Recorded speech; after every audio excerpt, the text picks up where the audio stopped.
চনত এনেকা পোৱা ঈশ্বৰকতে দেই আৰু এনেকা ঈশ্বৰক পাই মেলি মই মাৰ্ঘেৰিটাত গৈছিলোঁ এনেকা চেণ্টাৰ আছিলে তাতে প্ৰাৰ্থনা কৰিলোঁ তাত আৰোগ্য লাভ পালোঁ আৰু এনেকৈ বিশেষকৈ গাঁও ভূঁই আহিছিলে আমাৰ চিনাজিনা ফিলবাৰী সেইফালৰ পৰা এনেকুৱা মিছনেৰী এটা জেগাত প্ৰাৰ্থনা কৰিছিলে সেইটো জেগাত মই পূৰা পাউডাৰ আৰু কানি খাই আছিলোঁ সেনেকুৱাতে মই বিৰোধীয়ে কৈছিলোঁ মানে এইটো ধৰ্ম কৰিব আহিছে তেনেকুৱা বুলি ভাবি আহিছিলোঁ খঙে কৈছিলোঁ এইবিলাক বেমাৰ ভাল কৰিব নোৱাৰিলে ইহঁতকে মই মাৰিম এনেকুৱা ভাৱনা আছিলে কিন্তু ঈশ্বৰে চুজ কৰিলে মোৰ যেনেকুৱা বেমাৰ সমস্যা পাগলা আছিলোঁ মোৰ ওচৰে পাজৰে চবেই জানিব পাগলা বুলি জানে মোক আৰু পাগলা সৰু ল'ৰাবিলাকো ভয় খাইছিলে পূৰা চবৰ লগত ফাইট কৰা মানুহ আছে আলফাৰ লগতো ফাইট কৰিছোঁ মই আৰ্মি পুলিচ লগত চবৰ লগত ফাইট কৰা মানুহ লাষ্টত ঈশ্বৰে এনেকুৱা চুজ কৰিলে মোক শান্তি দিলে ঘৰত অশান্তি বেমাৰ চেমাৰ চব ভাল কৰিলে মানে ঈশ্বৰে সেইদিনাৰ পৰা মই প্ৰভুক মানে এৰি দিয়া নাই আৰু লগে লগে মানে ঈশ্বৰৰ লগত সম্পৰ্ক কৰি প্ৰাৰ্থনা কৰি ৰাখিছোঁ তেনেকৈয়ে ঈশ্বৰৰ পৰা মানে সমস্যা বহুত জ্বৰ কাজিয়া পাতিয়া এভৰিথিং পাউডাৰ মদ পানী এভৰিথিং যেতিয়াও ডেইলি 300-400 টকা মদ খাইছিলোঁ তেনেকুৱা পিছত গম পালোঁ ঈশ্বৰক এৰিব নোৱাৰা হৈ গ'লোঁ অনন্ত জীৱন মৰিলোঁ আমি স্বৰ্গত যীশুখ্ৰীষ্টই নিব বুলি আমি গম পাওঁ সেইকাৰণে তেওঁক পুজি থাকোঁ আৰু তেনেকুৱাই এতিয়া কিমানমান মানুহ এই অঞ্চলটোৰ মানুহটো তেনেকৈ ক'ব নোৱাৰোঁ আমাৰ ইয়াত আহে কিছুমান বেমাৰী মানুহ গাঁও বয়সস্থ মানুহ আহে তেনেকৈ তো ধৰিব অনুমানিক ক'ব নোৱাৰিম মানে তেনেকৈ আহে আৰু কি কৰে আপোনালোকে ইয়াত প্ৰাৰ্থনা অকল প্ৰাৰ্থনা কৰোঁ যীশু প্ৰাৰ্থনা কৰোঁ আমি এনেকৈ সুস্থ হয় আৰু মানে অনন্ত জীৱত নিম কৈছোঁ মৰিলেও আমাক স্বৰ্গত নিম বুলি কৈছে মানে কোনটো প্ৰাৰ্থনা কৰে বিশেষ কিবা প্ৰাৰ্থনা আছে অঁ যীশুতে আছে অনন্ত জীৱন বুলি আমি স্থিতি আৰাধনা পৰম্পৰা যেনেকৈ আমি সকাম নিকাম কৰোঁ তেনেকৈ ঈশ্বৰক জনাওঁ সেইটোৱে আমাৰ প্ৰাৰ্থনা এই ঘৰটোত কেনেকৈ কি কৰা হয় আমি ইয়াতে ঈশ্বৰৰ স্থুতি আৰাধনা কৰোঁ নাচ গান কৰোঁ ঈশ্বৰৰ প্ৰাৰ্থনা কৰোঁ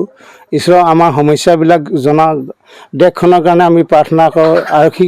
দেশক চলা প্ৰান্ত সিহঁতৰ কাৰণে প্ৰাৰ্থনা কৰোঁ প্ৰধানমন্ত্ৰীৰ কাৰণে ওচৰ চুবুৰীয়াৰ কাৰণে সকলো কাৰণে আমি প্ৰাৰ্থনা কৰোঁ কেতিয়াৰ পৰা হেৰি কৰিছে আপুনি মই 2019 চনৰ পৰা ৰেগুলাৰ কৰোঁ হয় এতিয়া আপুনি খ্ৰীষ্টান ধৰ্মত আছে খ্ৰীষ্টান ধৰ্ম বুলি নহয় যীশুক প্ৰাৰ্থনা কৰোঁ ধৰ্ম নহয় এইটো কোনো ধৰ্ম নহয় আৰু কিমান আছে মহান জনগোষ্ঠী লোক আৰু কিমান আছে মহান মানুহ তেনেকৈ মই ক'ব নোৱাৰিম মানে আমাৰ ইয়াত আহে এনেকুৱা 4-5 ঘৰ তেনেকুৱা য'তো মন খুচি হ'লে আহে নাহে তেনেকুৱা আছে ক'ৰ পৰা আহে ইয়াত আপোনাৰ ইয়াত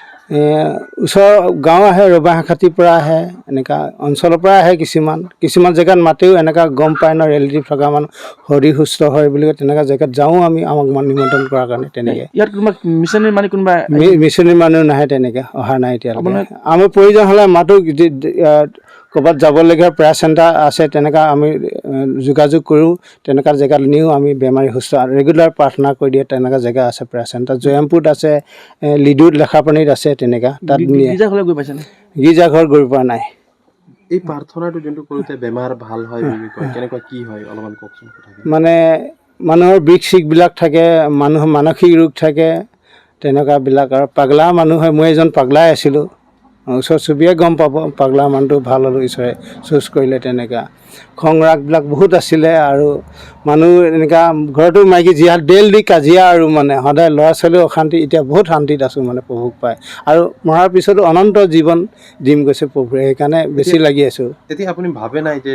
আপুনি যিহেতু হিন্দু ধৰ্মৰ আছিলে খ্ৰীষ্টান ধৰ্মলৈ ধৰ্মান্তৰিত হোৱা বুলি আপুনি ভাবে নিজে এইটো মই ভবা নাই মই হিন্দু বা খ্ৰীষ্টান বুলি নাই মোক জীৱন অনন্ত জীৱনহে লাগে যেতিয়া মই বেমাৰত আছিলোঁ মোৰ মাটি বাৰী চব বিক্ৰী হৈ গৈছিলে বন্ধ হৈ গৈছিলে বেমাৰত বহুতক দান দক্ষিণা দিলোঁ বেমাৰ ভাল কৰোঁ পৰম্পৰা আমাৰ গোঁসাই ঘৰবিলাকো ভাড়া দিয়া নাই এটা ছাগলী মানে বেজবিলাকত দিলোঁ মানে হ'লেও পৰিধান কিন্তু ঈশ্বৰে 1 টকা নোহোৱাকৈ ভাল কৰিলে তেনেকুৱাকৈ ক'ৰ পৰা আৰম্ভ কৰিছিলে কেনেকৈ গম পাইছিলে এইটো মই প্ৰথমতে আমাৰ মোৰ মানুহজনী হয় খ্ৰীষ্টান ছোৱালী হয় তেহেঁতৰ যোগেদি মই এই মাৰ্ঘেৰিটাত গৈ প্ৰথমে 16 চনত তাত গৈ গম পালোঁ সম্পূৰ্ণ কমপ্লিট গম পালোঁ লাষ্টত তেনেকুৱা ইয়াতে আহিছিলে এটা ঘৰত মাতিছিলে সিহঁতৰ ঘৰত মই কৈছোঁ আপোনালোকৰ আগত মই তাতে খাই আছিলোঁ এনেকুৱা কানিবিলাক খাই আছিলোঁ পাউডাৰবিলাক খাইছিলোঁ সেইটো জেগাতে পোৱা তেহেঁতৰ লগেও মই যোগাযোগ কৰি সিহঁতৰ পৰা বাইবেল অধ্যয়ন কৰি মই এতিয়া তাকেই মানি আছোঁ মানে কোন আহিছিলে বুলি ক'লে এইটো ফিলবাৰীৰ পৰা আহিছিলে এইটো ইমান এটা নামটো নেজানিম মানে হয় মিছনেৰী নহয় এইবিলাক এনেকুৱা মাষ্টাৰ কাম কৰে তেওঁলোকে আৰু তেনেকুৱাই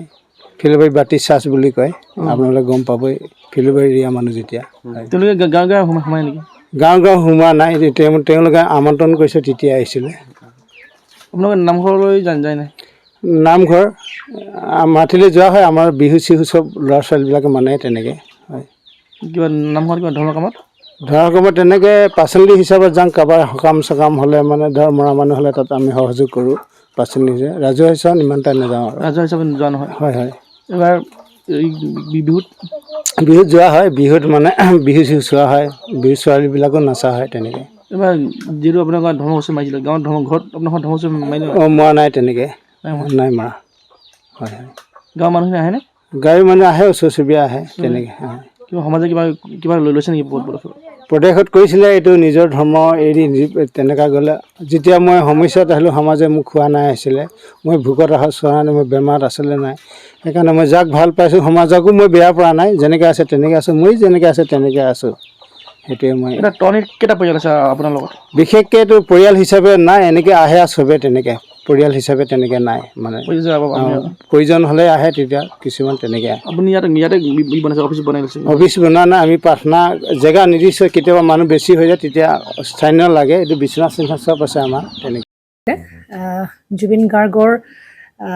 গীতসমূহৰ ওপৰত আধাৰিত গানে কি আনে নামৰ এটা সুন্দৰ অনুষ্ঠান আপোনালোকৰ ওচৰলৈ আহি আছে অতি শীঘ্ৰে। অহা 15 আগষ্টৰ পৰা ধেমাজিৰ পৰা প্ৰথম অডিশ্যন আৰম্ভ হ'ব, আৰু সেই অডিশ্যনৰ যোগেদি বিভিন্ন কণ্ঠশিল্পীসকলে যিসকলে এই অনুষ্ঠানত যোগদান কৰিব বিচাৰে তেওঁলোকে এই অডিশ্যনৰ যোগেদি আগবাঢ়ি আহক, আৰু জুবিন গাৰ্গৰ বহুত ভাল লগা গান আমি সদায় শুনি আহোঁ, আৰু আপোনালোকৰ যদি ভাল লগা গান থাকে জুবিন গাৰ্গৰ আপোনালোকে গাই ভাল পায় তেন্তে অডিশ্যনত যোগদান কৰক। মোৰ ফালৰ পৰা আন্তৰিক শুভকামনা থাকিল এই সম্পূৰ্ণ অনুষ্ঠানটোলৈ। ধন্যবাদ।